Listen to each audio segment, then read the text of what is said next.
Já? Será que já estamos? Uhul! Boa noite, muito bem-vindos. Estamos ao vivo, que delícia!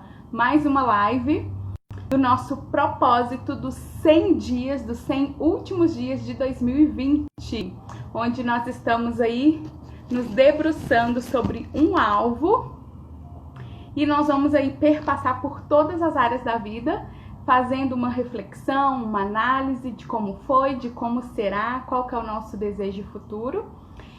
E também pegando aí com quem faz, né? Com quem aplicou alguma coisa legal na vida, para que a gente também possa aí pegar e traduzir para a nossa realidade. Hoje eu tenho uma convidada super especial. Ela já está aqui, eu vou chamar ela. Gente, hoje aqui em Foz do Iguaçu tá um calor, eu tô do lado de fora, eu tô aqui na área de serviço, buscando um arzinho. Aqui tá muito quente, são 8 horas da noite, mas ainda tá 36 graus. Uhul! Olá, querida! Oiê! Oi, todo mundo. Como você está? Tudo ótimo, e você? Tudo ótimo também, graças a Deus. Ah, muito bom. Tô dando aqui as boas-vindas, ó. A Joana tá aí conosco, o Edgar, que legal! Quaresma tá aí, o Bruno, olha só, pessoas inesperadas, que delícia. Muito bem-vindos. Michel, muito bem-vinda. É uma honra tê-la aqui conosco para partilhar. Então, a gente está aí fazendo um propósito de 100 dias, onde a gente está buscando aí traçar um único objetivo, no mínimo, pode ter mais, mas no mínimo um único que a gente acabou negligenciando por esse ano, né, ter sido um ano tão corrido, tão apavorante, né, onde aí que fazer algumas mudanças nos nossos planos, né, muitas pessoas ficaram desempregadas, teve quarentena, teve mãe com criança 24 horas por dia em casa, casais trabalhando em casa, né, então mudou a rotina de muita gente.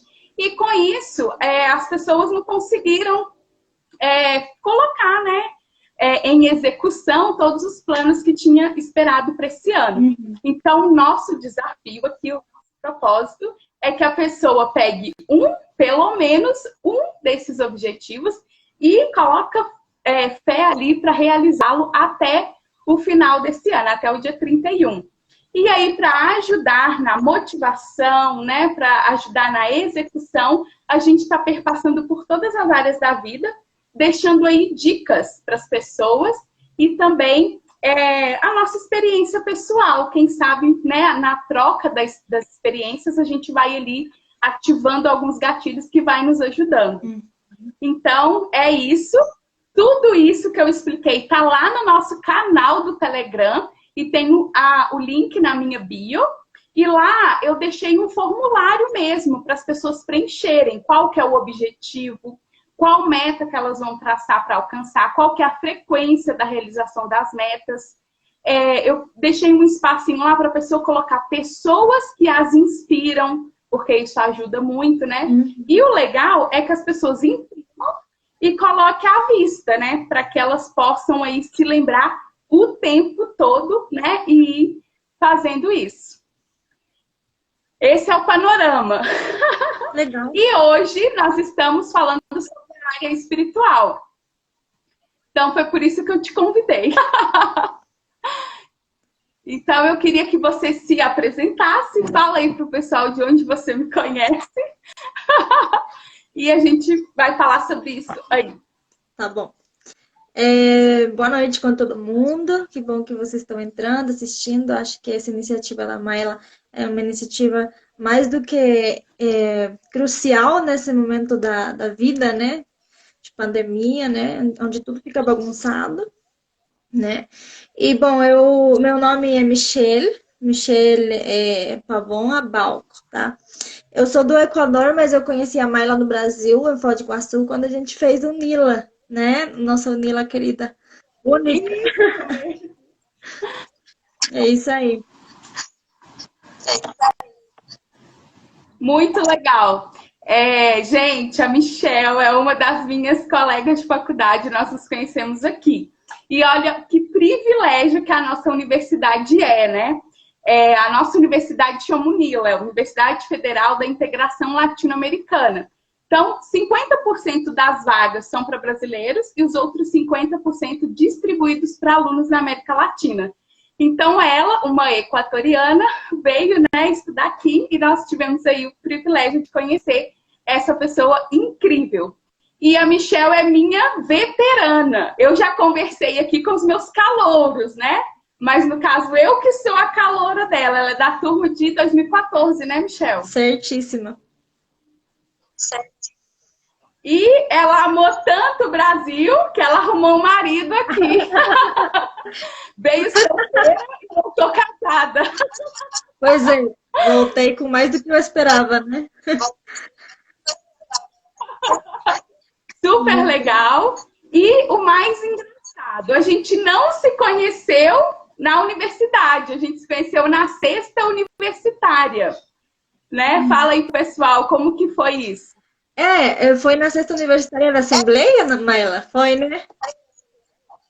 Foi. Nosso primeiro encontro foi lá. Verdade. Lá, eu fui no Brasil, eu era católica, né? Mas lá eu me converti, né? E eu me converti numa assembleia. E eu conheci meu marido e eu conheci pessoas muito legais, como a Maila, na sexta universitária. E, bom, foi muito legal, porque a partir disso a gente já foi encontrando mais pontos em comum, além da faculdade, né? Se ajudando, foi muito, muito bacana ter conhecido a Maila. Foi isso mesmo, gente. Então, aqui tem uma das igrejas, né, da Assembleia de Deus, que fica no centro da cidade, faz a sexta universitária, que é para justamente estudantes universitários. É um momento de uma acolhida bem legal, bem jovem. É um dos grupos de jovens, acho que mais fortes da cidade, nesse campo, né, da fé. E a gente se conheceu lá. E aí a gente viu que estudávamos na Unila e tal, e depois nos conhecemos na Unila também. E era um momento mesmo como esse aqui que nós estamos promovendo, de reflexão, de se voltar assim para o transcendente, né? De mergulhar na fé e tal. E foi bem legal. Eu achei bem diferente, assim, que a gente acabou se conhecendo lá e depois indo para a universidade. Ei, Dani! Ei, Wagner! Que bom que vocês estão aqui. Sejam muito bem-vindos. Estão sempre aí me apoiando, me acompanhando. Michelle, mas então vamos lá. Espiritualidade. Como que você denomina a espiritualidade? E qual que é a diferença de espiritualidade e religiosidade? Boa pergunta. Bom, como é que eu definiria a espiritualidade? Acho que é voltar à nossa essência, voltar à nossa natureza inicial, a conexão com Deus, né? Nós, como seres humanos, nos conectarmos com o celestial, com aquilo que é eterno, que transcende as fronteiras físicas, as sensações emocionais, é voltar à essência daquilo que Deus criou em nós e como nos criou, né? E agora, a religiosidade. Muito legal. A religiosidade, eu acho que é mais, às vezes, mais um véu que te tampa e que te fecha para um caminho no qual você é o certo e somente você e as demais pessoas são erradas. Então, pelo menos na minha religião, Jesus, né, ele não era religioso. Os próprios religiosos da época foram contra ele, né? E Jesus, ele falou que a única religião é aquela que cuida dos pequeninos, né? Aquela que não segue normas, regras por obrigação, mas que segue isso por amor a Deus sobre todas as coisas e ao próximo como a si mesmo. Que ama o próximo como a si mesmo, né? Uau. Então, assim, eu acho que tem muita confusão, né? As pessoas falam assim, tem uma religião, eu sou religioso, às vezes tem uma conotação até boa ser religioso, mas eu acredito que ser religioso é uma coisa que te cega num paradigma só e te coloca como a pessoa certa e o resto é errado, e isso não é o que Deus quer, né? Deus quer que a gente volte à essência, a gente conecte com ela. Muito legal. Eu concordo bastante. Gente, ó, eu estou aqui apertando o aviãozinho e mandando aqui para o pessoal mais acerca de mim. Geralmente os contatos que a gente fala mais estão aqui em evidência, né? Então, eu vou fazer isso. Aí embaixo, no avião, manda para o seu círculo aí mais próximo, para as pessoas que você também quer impactar positivamente e chamar e desafiar elas para o nosso desafio. Michel, eu gostei muito do que você falou, concordo bastante. Acho que nesse sentido, assim, a gente tem uma familiaridade, né? Porque eu sou também dessa vertente. Eu me declaro cristã, né? Eu sigo o Cristo. E acho que os ensinamentos dele são incríveis. E, sobretudo, né, a lei máxima que ele nos deixou é justamente o amor. Então, ele pegou todas aquelas leis judaicas, que eram várias, né? Ele como um judeu, ele viu que aquilo ali não fazia muito sentido. E ele transformou aquilo na lei do amor, né? Então, ele falou, olha, o maior dos mandamentos é o amor. É você se amar, né? E depois, na mesma proporção que você se ama, você amar ao próximo, né?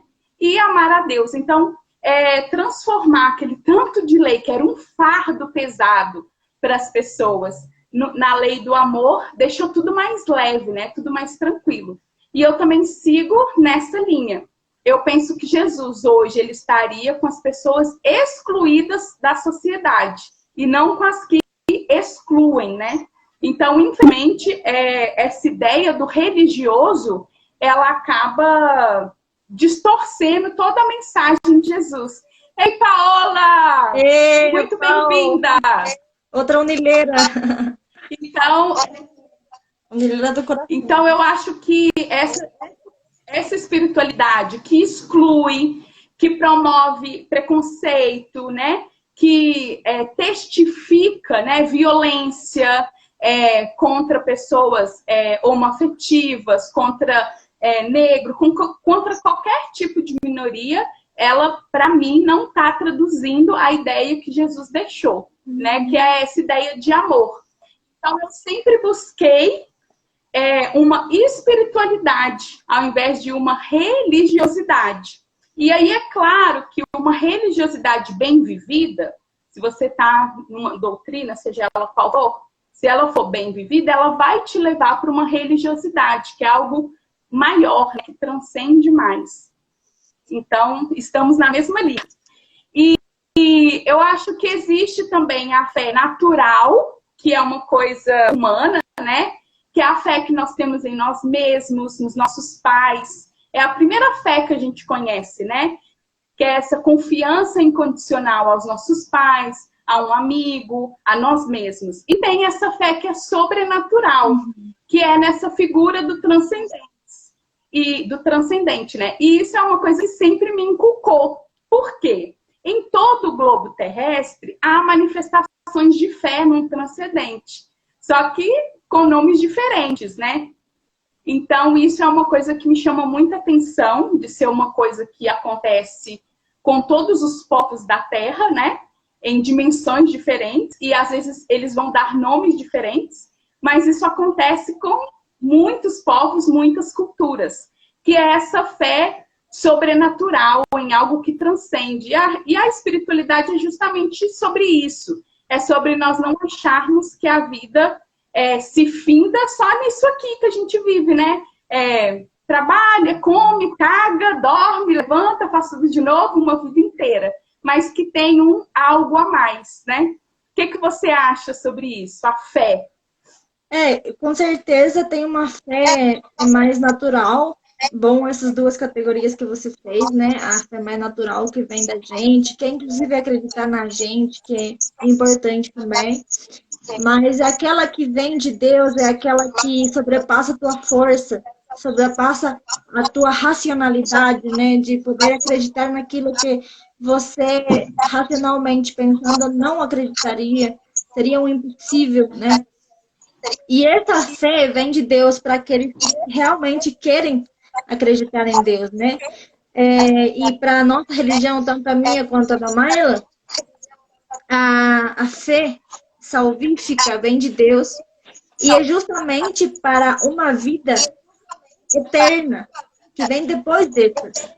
E que essa aqui é uma vida passageira na qual a gente meio que, vamos dizer assim, estamos em prova para poder escolher a Deus, porque Deus não quer robôs.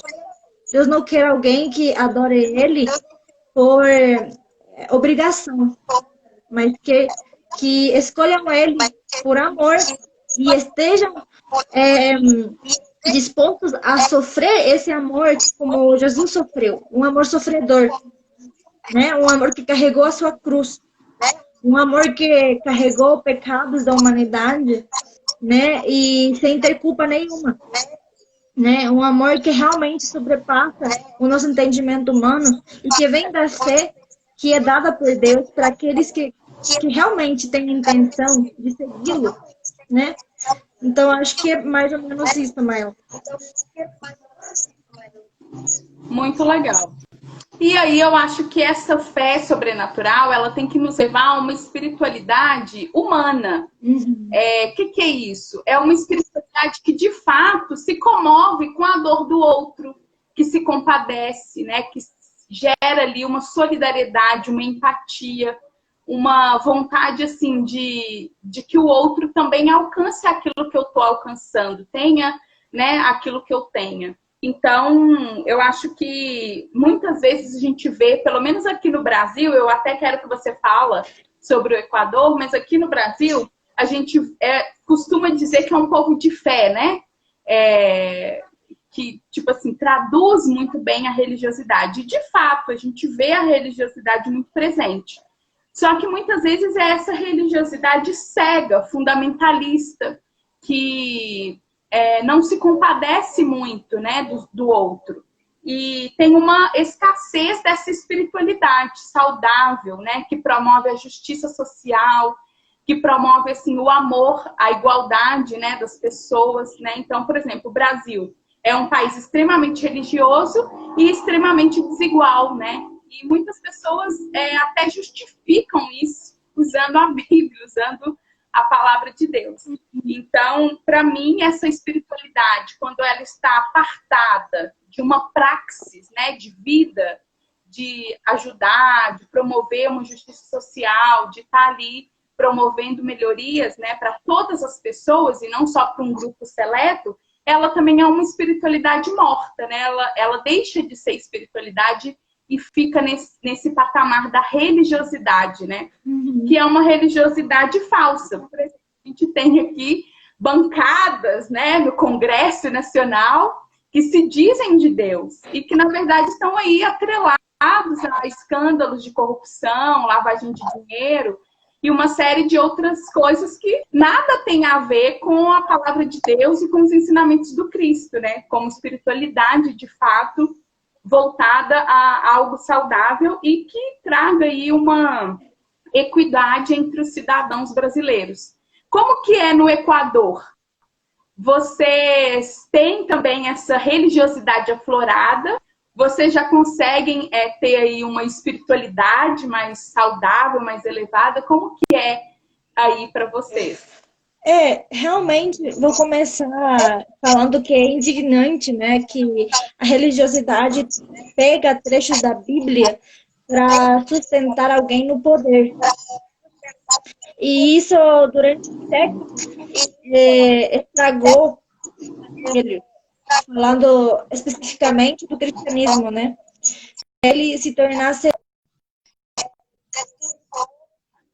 realmente humano para mal, ou seja, egoísta, né? Orgulhoso e para defender certos interesses de pessoas que já são poderosas e que usam a palavra de Deus para tocar naquilo que é mais sensível nas pessoas, que o seu espírito, né? Aquela parte mais sensível para poder cooptar e fazer aquilo que eles querem, né? E no Brasil isso foi muito claro, né? Para quem realmente quis ver isso, estava muito claro nessa, nessa ascensão do Bolsonaro, certo?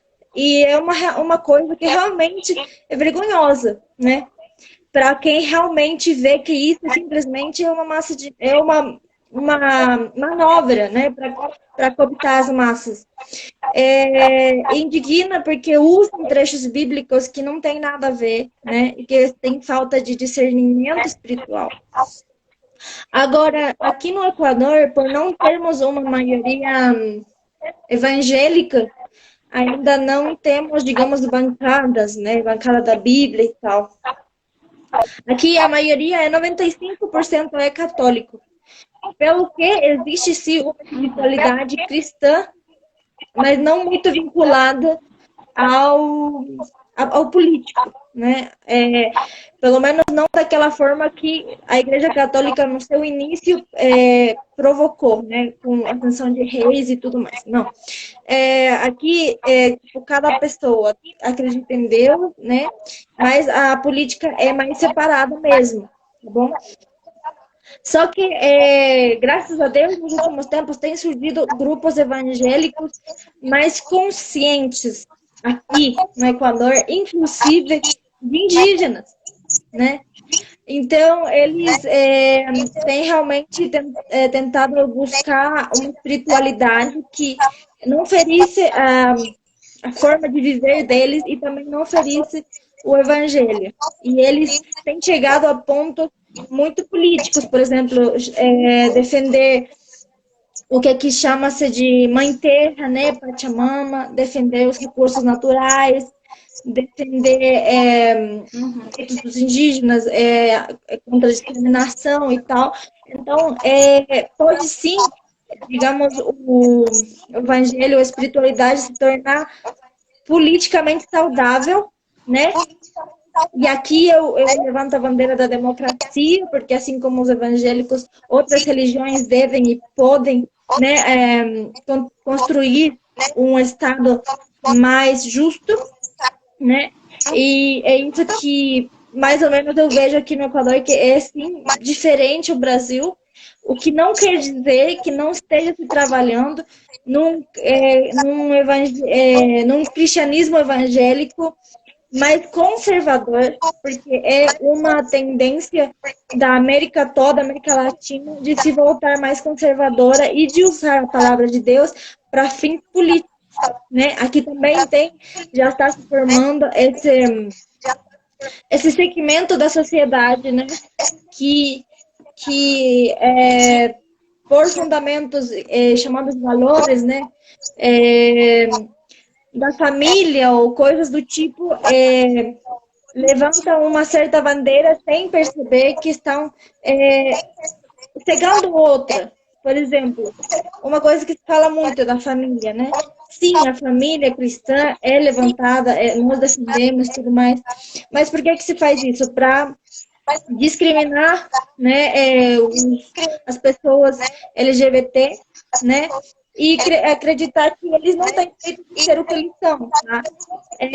Realmente, e essa batalha, assim, eu defendo a família, é mais uma coisa para estar em contraposição de outra, né? Por exemplo, cegam os olhos para mulheres que estão sendo maltratadas pelos próprios esposos, para filhos que não são ouvidos pelos pais. E aqui falando daquela família mais convencional, né? Se fecha os olhos para os problemas dentro do cristianismo, desse valor de família, né? Que também acredito que tem que ser respeitado, né? E somente para ficar em contraposição de um outro segmento da sociedade. Então, assim, aí... Você tocou num ponto bem interessante, que aí entra a religiosidade, às vezes, ela é tão maléfica que ela quer essa junção com o Estado, né? E aqui, pelo menos a nossa Constituição garante que o Estado é laico.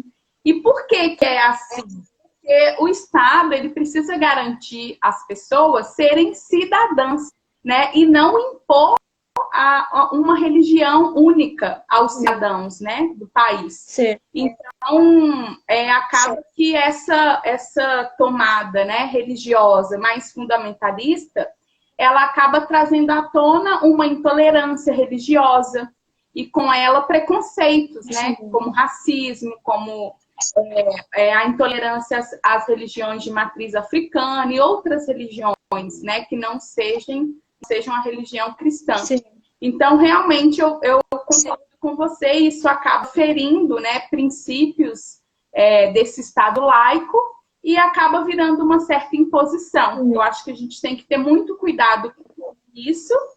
E como, assim, pessoas que querem se dizer cristãs, né, que querem aí cumprir esse mandamento do amor, que é o que Jesus nos deixou, fica meio incompatível, né? Esse tipo de postura. Sim. Então, eu acho que cabe também a cada um ter aquele senso de autorresponsabilidade e de buscar a compreensão, buscar o conhecimento, né? Buscar estudar, saber mais sobre isso, antes de querer enfiar a goela abaixo das pessoas aquilo que a pessoa considera verdade. E lembrar que a verdade, ela é muito grande, né? Ela não cabe no bolso de ninguém. Isso mesmo. Então, todos nós estamos na verdade, né? Nós estamos buscando esse direcionamento. E aqui, agora, Michel, para ajudar, né? Nós estamos aí nesse alvo, nesse propósito. Como que a gente, então, pode desenvolver essa espiritualidade saudável? Porque também não compensa muito a gente entrar em certos debates, né, em certos atritos. E eu acredito que a nossa vida fala muito mais do que as nossas palavras, né? E como fazer isso? Como desenvolver, né? Eu, Maila, aqui no meu cantinho, você aí no seu cantinho, cada um de nós aqui, desenvolver a nossa espiritualidade e deixá-la saudável. E ser esse sujeito ativo, né, que constrói diariamente essa espiritualidade. Eu creio que é algo constante e é algo permanente, não acaba, né? Sim. A gente está sempre alimentando ali e fazendo essa espiritualidade crescer. Sim. Quais são aí as ferramentas, as dicas que você deixaria para alguém, então, que quer sim ter uma vida mais espiritual, livre desses rótulos, né, religiosos, mas que ela quer manter uma vida espiritual, um contato, né, com essa transcendência e ter ali uma vida digna e mais reta? O que você diria? Então, de uma forma mais, como é que eu vou falar? Não prática. Antes do prático, eu vou falar que, assim, e meio que complementando o anterior, né? Parece muito fácil o mandamento de Deus, amar a Deus sobre todas as coisas e amar ao próximo como a você mesmo, tá? Mas, já no primeiro mandamento, a gente já peca, por assim dizer, né? Porque não sempre temos um algo que tendemos a colocar como mais importante na nossa vida, né? E substitui o lugar de Deus. Então, quero começar falando que você tem que colocar Deus em primeiro lugar sobre todas as coisas. Porque essa é, digamos, aquela hierarquia que vai te ajudar a organizar a sua vida também, né? E amar a Deus significa amar a Deus mais do que a sua própria vida. Amar a Deus significa amar a Deus sobre o seu trabalho, mais do que o seu trabalho, mais do que a sua família, né? Então, pensemos bem, esse amar a Deus não é muito fácil, não é nada fácil. E é uma coisa que dia após dia todos nós temos que rever as nossas prioridades e deixar o lugar de Deus sobre todas as coisas, porque depois todas as outras coisas se ordenam. Né? E amar ao próximo como a você mesmo. Aí eu te falo, você perdoa fácil? Você tem inveja? você ir a fácil, né? Então, assim, não é fácil o mandamento de Deus. Às vezes a gente pensa, não, tirou todo o peso das regras, mas na verdade, amar para nós seres humanos é difícil. Sem a ajuda de Deus e sem a graça de Deus, nós guardamos mágoa, nós guardamos ressentimento quando a gente é ferido, né? Nós vemos só o nosso lado, não o do próximo. Nós, nós sentimos, nos comparamos muito e começamos a invejar, às vezes coisas muito vãs, às vezes mesmo entre mulheres, que uma tem melhor corpo que o outro, nem sei o que, nem sei as contas, mas saber, né, que Deus fez você, fez eu, de forma especial e única, pelo qual não temos que nos comparar, e que é saudável espiritualmente perdoar, não se comparar, superar dificuldades, superar traumas, é o melhor que a gente pode fazer para primeiro amar nós mesmos e poder amar da mesma forma ao próximo, né? Porque você já percebeu que assim, se eu não tenho tal coisa, então o outro também não vai ter. Então, se você não está bem, automaticamente o outro também é afetado, né? Se você não ama você mesmo, você faz o impossível para o outro também ser afetado. E às vezes tem pessoas que falam, não me interessa esse mundo, não me interessa a terra, não me interessa a casa. Só fala mesmo, mas viver conta até o último centavo, né? Então, ser autêntico naquilo que colocar Deus em primeiro lugar e realmente amar o próximo como a si mesmo, porque você vai querer que te perdoem, você vai querer que não te invejem, vocês vão querer que te deem oportunidades, né?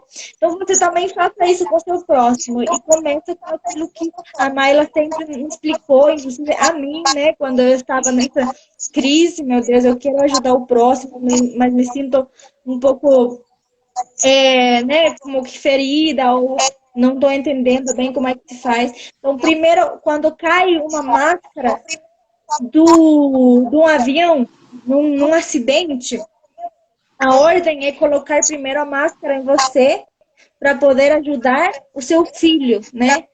Certo? Se você não colocar a máscara nos primeiros 5 segundos, nem você nem seu filho vão estar bem. Provavelmente nem você nem seu filho vai viver. Então, assim, cuidem da sua espiritualidade, que seu coração esteja perdoador, que seu coração esteja valorizando quem você é, sem se comparar, que seu coração esteja buscando o seu próprio caminho, sem empurrar ninguém nesse caminho, certo? E agora a parte mais prática, e aqui não falei de tudo, né? Eu estou colocando exemplo. E a forma mais prática desse entendimento espiritual, e aqui as coisas que são assim mais dicas, é a gente sempre colocar no primeiro momento que acordar, um momento com Deus, né? Seja começando por uma oração, né? Bem simples, e acordar e dizer, Deus, graças por esse dia, te agradeço porque estou com vida, né? Porque pela tua misericórdia eu estou viva, estou com saúde, minha família está aqui, né? Ser grata. E a gente que é cristão, né? Posso falar desde a minha prática, né? A gente chama isso de devocional, né? Depois, eu, por exemplo, acordo, faço a minha oração, eu vou escovar os dentes, lavo o rosto, e enquanto eu faço o café da manhã, coloco louvor, tomo meu café físico e ao mesmo tempo meu café espiritual, que é a leitura da palavra, né?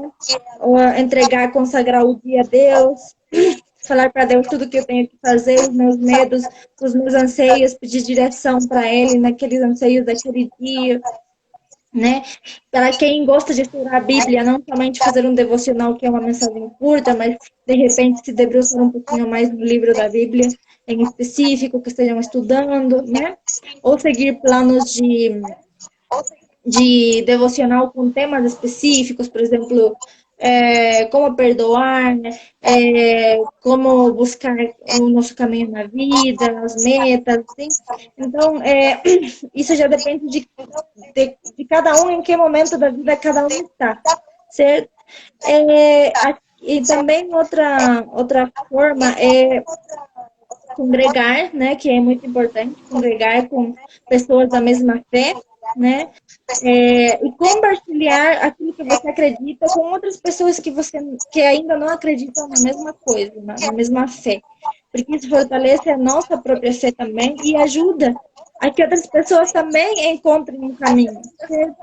Então, assim, compartilhar com outras pessoas sempre que puderem, sempre aqui falando de cristãos, sempre evangelizar cada pessoa que se colocar, Deus colocar na nossa vida, de alguma maneira, não de forma forçada, mas segundo o coração te mandar, segundo Deus te mandar. E a congregação, às vezes, a gente faz assim em casa mesmo, nessa pandemia, não precisa sair, né? Não acreditem que para buscar a Deus vocês precisam ir para templos, né?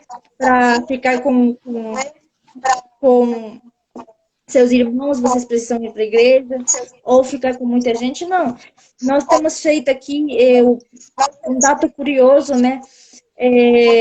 Curioso que eu voltei para o meu país no meio da pandemia, como missionária, isso mesmo, como missionária ainda com meu marido, né, com a minha idade, e não tenho curso de teologia, sabe? Eu não sei de tudo na Bíblia, mas o que Deus quer é que a gente busque Ele em espírito e em verdade, que a gente compartilhe da nossa fé. Então, aqui em casa, a gente está... Hoje mesmo a gente vai fazer... Olha as respostas, né? Foram várias respostas, né? Foram. Eu achei muito legal as conquistas. Eu também sempre faço isso.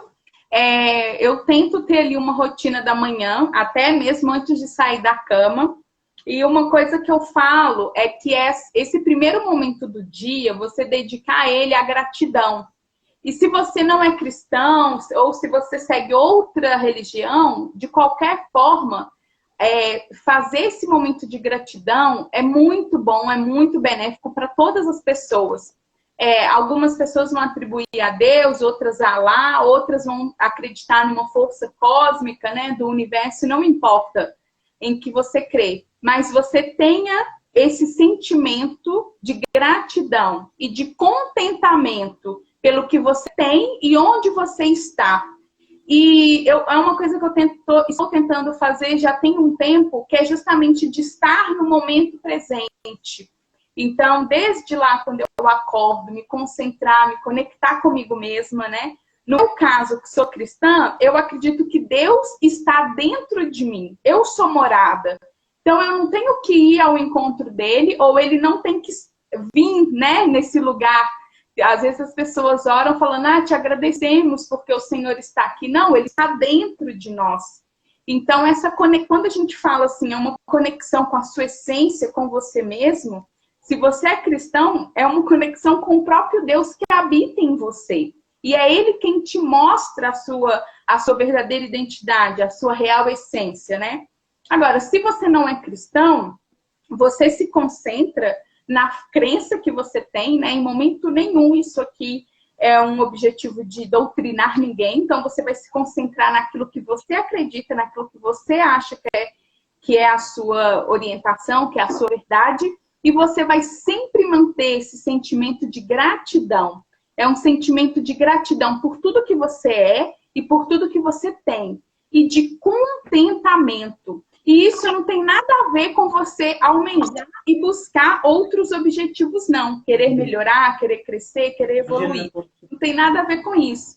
Tem a ver com você estar no momento presente e ser grato, ter esse coração contente do que você tem. Então, é uma das práticas mais que eu acho que nós temos, né, que ter esse sentimento de gratidão nessa primeira hora do dia. E você se conectar, né, com você mesmo, com essa essência que está dentro de você e ter esse sentimento de gratidão. Eu diria que essa é a tarefa que mais faz a nossa espiritualidade deslanchar no decorrer do dia. Agora, o tempo todo que você puder, parar, né? Se conectar com você e ter esse pensamento, isso vai te acalmar, né? Vai te impedir de dar aquele grito indesejado, né? Te segura naquela hora da raiva, né? Que o corpo até esquenta e você fica querendo ganhar, né? Brigar, discutir. Então, quando você traz à memória esse sentimento, você também vai se acalmando, vai sabendo lidar melhor com os imprevistos da vida. E eu diria também, Michel, o conhecimento. O conhecimento, o aprendizado, a leitura, não só dos livros sagrados, eu acho isso ótimo, né? Como você colocou, as devocionais, que elas nos inspiram, nos ajudam muito, mas todo tipo de conhecimento, todo tipo de partilha, inclusive você ouvir pessoas de outras religiões falando sobre as experiências dela, até para você buscar dentro de você uma outra forma de olhar aquilo que não seja pelo olhar do preconceito, né? Então, assim, da intolerância religiosa. Então, essa busca pelo transcendente, eu acho que ela passa, sem dúvidas, pelo conhecimento. Além dos livros sagrados de cada religião, você também saber estudar e ter um olhar amoroso a estudar aquilo que você não conhece, aquilo que é diferente de você, para que você tire essa trave que é a intolerância religiosa, o preconceito, né, contra essas outras pessoas. A Unila nos ajuda muito nisso, porque a gente tem acesso a pessoas de vários países, de várias religiosidades. Aqui em Foz do Iguaçu, nesses 5 anos que eu moro aqui, eu tive a oportunidade de conhecer várias religiões. E olha, gente, se você vai na essência, todas elas vão pregar o bem e o amor. Então, eu sou uma adepta da pluralidade religiosa e eu acho que a tolerância é o mínimo, né? Eu acho que a tolerância, essa ideia do Estado laico, a ideia de que o Estado ele tem que nos transformar em cidadãos, independente da nossa espiritualidade, né, da nossa fé, para mim, assim, é inviolável. Então, eu acho isso aí excepcional. Eu acho que isso tem que acontecer. E independente de qual é a crença de cada um, todos nós somos convidados a sermos seres espirituais, a desenvolver a nossa espiritualidade e a ser esse sujeito ativo. O que é isso, Maila? É isso, é você buscar ser tolerante com a ideia que o outro é diferente de você na fé, na política, no modo de ser. É você buscar conhecimento para entender esse outro e é você trabalhar a sua espiritualidade, que a sua fé transforme, permute você enquanto pessoa, para que você seja melhor. E não você impor para os outros aquilo que eles têm que ser ou viver, né? Então, eu penso que essa deveria ser a maioria, né, de nós deveria seguir por essa linha. E essa visão assim, mais tolerante nos permitiria ser uma sociedade muito melhor. E aí a gente não ia ver, né, grupos religiosos atacando pessoas, estimulando violência. Gente, pelo amor de Deus, não façam isso. Não cabe a nós. Cada um de nós está num estágio, num processo. Cada um faz o que dá com o que tem. Então, a nós, principalmente, se você se declara cristão, lembra que todo mundo que te olhar tem que ver a imagem do Cristo. E tem que ver em você o amor que transcende, que transborda na vida dos outros, né? Às vezes, uma pessoa está ali gemendo por dentro. Ela tem uma dor imensurável. E não seja você o primeiro a atacar uma pedra nessa pessoa. Ao contrário, seja você o primeiro que ama, o primeiro que acolhe, o primeiro que abraça. Com certeza é isso que Jesus faria. E só para encerrar essa fala, uma das coisas que mais me chama a atenção em Jesus, nos evangelhos, é essa compaixão que ele tem. Não é dó, né? Porque ninguém é merecedor de dó. Mas é uma compaixão que é justamente essa ideia de você saber se colocar no lugar do outro. Nada é tão espiritual quanto isso, porque é difícil pra porra. Tipo, é muito difícil fazer isso. E Jesus fazia isso. Tanto que ele chorava quando ele via alguém numa situação de dor.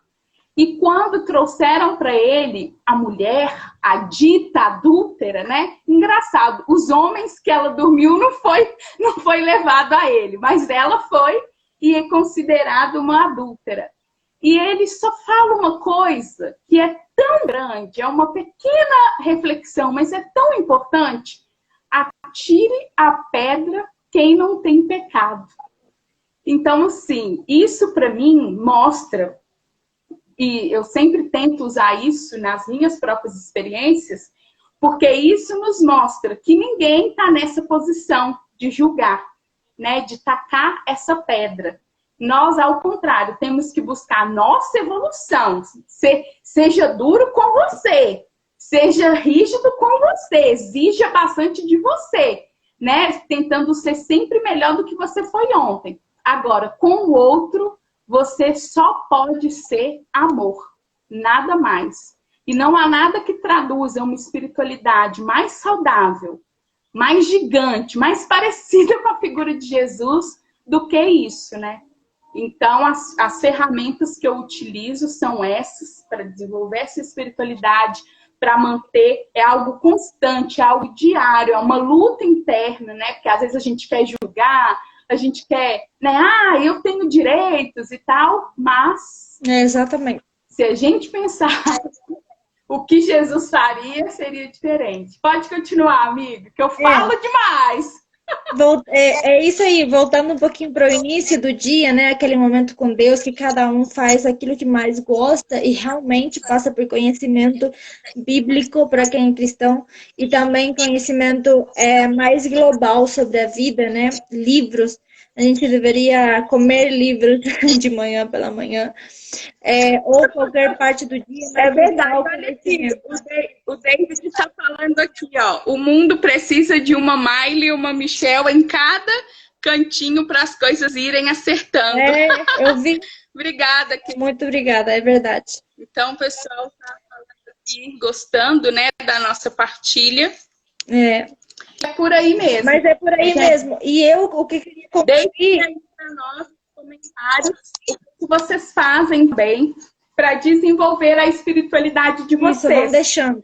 Quais são as dicas que vocês deixam aí para que a gente possa sempre desenvolver essa espiritualidade, desenvolver a tolerância religiosa e promover a pluralidade religiosa.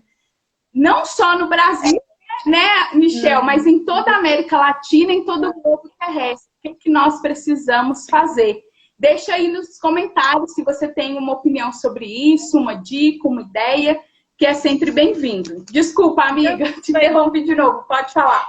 Então, esse primeiro momento do dia vai te preparar justamente, vai te dar as forças para fazer aquilo que a Mayla falou, que é, em primeiro lugar, ser empático. Nós tendemos muito a julgar o outro, né? E é difícil a gente se colocar no lugar do outro primeiro, né? Jesus falou que para ver primeiro agora saiu bom a trave, isso, para primeiro ver a trave do outro, tem que limpar primeiro você mesmo, né? Porque não quer dizer que o outro não esteja errado. E às vezes a gente não corrigindo a pessoa que puder corrigir, que aceitar a correção, também estaria deixando de fazer o bem. Mas antes do que isso, a gente tem que aprender a ser empático, a ter autocontrole, a amar o próximo, mesmo sendo extremamente diferente de você, a perdoar, mesmo que feriram muito no íntimo, né? Tudo isso, o primeiro momento do dia vai te dar as forças, né? Oração sempre que você precisar, sempre que estiver o coração apertado, sempre que não souber o que fazer, se fechar no quarto, chorar, se derramar mesmo perante Deus. É uma coisa que tem um efeito, tem um poder que vocês não fazem ideia. Move montanhas mesmo. E finalizando o dia, vamos pensar assim, no dia, de manhã, tarde, noite, a gente geralmente não pode ficar com essa bênção só para nós, certo? Então, é bom a gente compartilhar. Não é uma coisa que Deus quer que fique em nós, né? É uma coisa que Deus quer que compartilhe. Então, cultos domésticos, conversas no jantar com a família mesmo, perguntar como é que está sendo o dia a dia, a vida da pessoa, os sonhos, as metas com quem você vive, os amigos da família também, compartilhar a base com que você trabalha essa espiritualidade, no caso seria a Bíblia, né? O entendimento que Deus te deu durante o dia, né? É muito importante também aquele compartilhar, né? E rever também, depois do dia todo, aquilo que Deus te deu, aquilo que Deus te respondeu, aquilo que ele ficou em silêncio, aquilo que faltou de fazer, né? E mesmo assim ser grato, mesmo assim dizer, não, amanhã será outro dia, cada dia tem seu próprio mal e é isso, né? Tentar não ficar naquela ansiedade de querer controlar a vida toda, de querer saber de tudo de uma vez, né? Saber que Deus tem seu tempo, tem obrado, tem trabalhado em nós sempre e não deixará de fazer, tem cuidado de nós e não deixará de fazer. Então, se deitar em paz, né? Corpo, alma, espírito, é importante que estejam em paz, estejam tranquilos para poder ter um sono restaurador e voltar a um novo dia, de novo, né? Buscando em primeiro lugar Deus, né? Sobre todas as coisas. Eu acho que mais ou menos isso aqui né, dicas mais práticas. Isso durante a noite, às vezes na cama mesmo. Hoje a gente tem a tecnologia do celular, né? Então, às vezes na cama mesmo, eu tenho aquele Google que é de tarefinhas, né? E eu sempre tico ali as tarefas, aquilo que eu me propus naquele dia, e tem esse momento de gratidão, de reconexão comigo mesma. E uma coisa na noite que eu acho importantíssima, uma ferramenta, uma tarefa para a gente incorporar. E aí, assim, gente, como eu falei, é constante a vida toda, para sempre. É a gente praticar o auto-perdão nesse momento da noite. Porque muitas pessoas que conversam comigo, principalmente as pessoas que me falam que têm insônia, quando eu vou conversando, perguntando o que aconteceu e tal, a maioria delas, elas têm um sentimento de culpa muito grande. E isso é muito maléfico, né? Às vezes a pessoa perde o sono porque ela está preocupada, centrada num erro, numa coisa que ela não devia ter falado com alguém. Então, esse momento é muito importante você se conectar com você mesmo, você se perdoar. A Michelle falou também do perdão ao próximo, né? O perdão é uma grande porta. E ele é uma porta que, aberta, ele traz para você muito benefício. É impossível uma pessoa se amar e amar o outro se ela tem essa dificuldade no perdão. Então, o perdão, ele é vital, ele é uma porta que você tem que abrir. E não é uma tarefa simples, por isso que é um processo, né? É um processo, às vezes, muito doído para muitas pessoas. Mas se você todos os dias se concentra ali, aquilo vai se dissolvendo dentro de você. Então, é você também ter esse auto-perdão com você mesmo. Da mesma forma que você tem compaixão do outro, que você perdoa, né, uma pessoa que te fez um mal, você também precisa aplicar isso a você. Então, essa conexão com você mesmo, esse auto-perdão ali, e você falar, calma, amanhã é outro dia, são novas oportunidades, isso vai te ajudando a ir apagando da sua memória esse peso, esse fardo, essa culpa que você carrega. E aí você troca de fardo, né?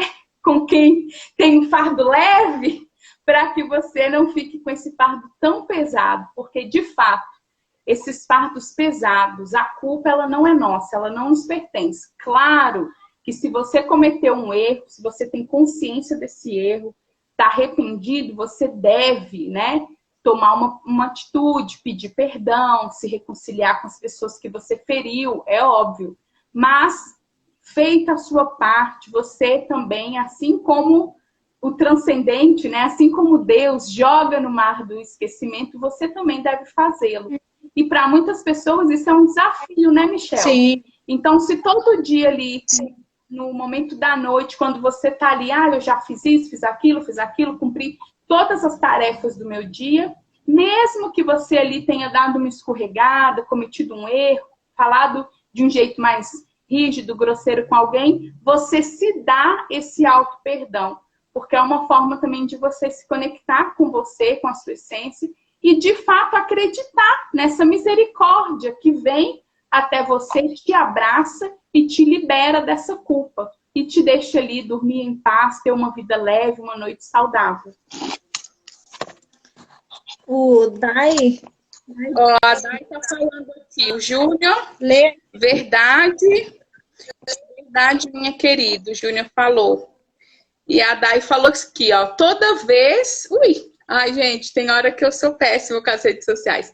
Toda vez que passa pela minha cabeça o ato de julgar alguém, seja por qualquer coisa, eu me recolho e tento refletir de forma empática, altruísta, sobre a situação. Acho isso uma prática para a espiritualidade. Excelente! Sim, com certeza. É isso mesmo, Dai. Muito bom.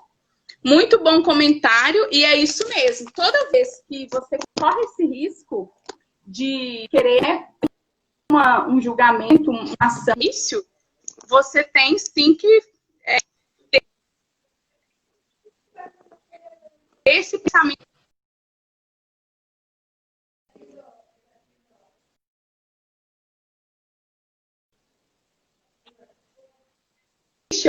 Eu acho que eu deixei cair aqui, deu um de pau aqui no coisa. Tá me ouvindo, Michel? Estou. Ok. Então agora nós temos aí 4 minutos.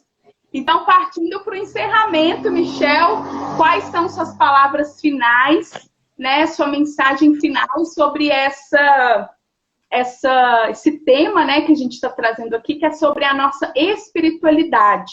Mais do que a religião, mais do que a religiosidade, a gente está falando aqui de ser uma pessoa espiritual, que pratica, né, que tenta pelo menos praticar essa empatia com o outro, esse não julgamento, né, que aí defende a pluralidade religiosa, que não quer aí praticar intolerância religiosa com ninguém, ao contrário, que quer ser aí luz, sal e luz nesse mundo e transbordar amor para todas as pessoas.